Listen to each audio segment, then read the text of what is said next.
एक बार राजा कृष्णदेव राय तेनालीराम के किसी तर्क से बहुत प्रसन्न हुए और बोले, तेनाली, तुमने आज मुझे प्रसन्न कर दिया। इसके बदले में मैं एक पूरा नगर तुम्हें उपहार स्वरूप देता हूँ। तेनाली ने झुककर उनको धन्यवाद कहा। इसके बाद कई दिन बीत गए, परंतु राजा कृष्णदेव राय ने अपना वचन पूरा नहीं किया। वे तेनाली को एक नगर उपहार में देने का अपना वचन भूल गए थे। राजा के इस प्रकार वचन भूल जाने से तेनाली बड़ा परेशान था। उसे समझ नहीं आ रहा था कि क्या करे, परंतु फिर भी राजा को उनका वचन याद दिलवाना तेनाली को अच्छा नहीं लग रहा था। इसलिए वह एक उचित मौके की तलाश में था। एक दिन एक अरबी व्यक्ति विजयनगर आया। उसके पास एक ऊंट था। लोगों की भारी भीड़ ऊंट को देखने के लिए इकट्ठी हो गई, क्योंकि उनके लिए यह एक अजूबा था।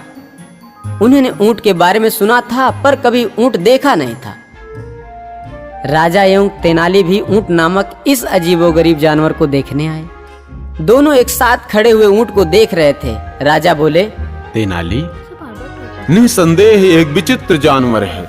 इसकी लंबी गर्दन तथा कमर पर 2 कुबड़ है। मैं हैरान हूँ कि भगवान ने ऐसा विचित्र तथा बदसूरत प्राणी पृथ्वी पर क्यों भेजा। राजा कृष्णदेव राय की इस बात पर तेनाली को जवाब देने का अवसर मिला और वह सदैव की तरह आज भी अपने उत्तर के साथ तैयार था। वह बोला, महाराज, शायद क्या, बल्कि अवश्य ही यह ऊंट अपने पूर्व जन्म में कोई राजा रहा होगा और शायद इसने भी कभी किसी को उपहार स्वरूप नगर देने का वचन दिया होगा और फिर बाद में भूल गया होगा। अतः दंड के रूप में ईश्वर ने इस प्रकार का रूप दिया होगा।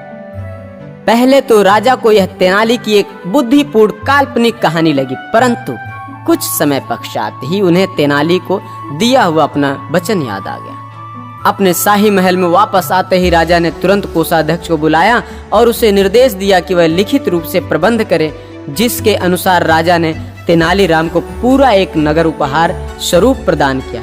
पूरा एक नगर उपहार स्वरूप ग्रहण करने के पश्चात तेनाली ने राजा को धन्यवाद दिया और इस प्रकार एक बार फिर तेनाली ने अपनी बुद्धिमानी से काम लेकर राजा को उसका भूला हुआ वचन याद दिलवाया।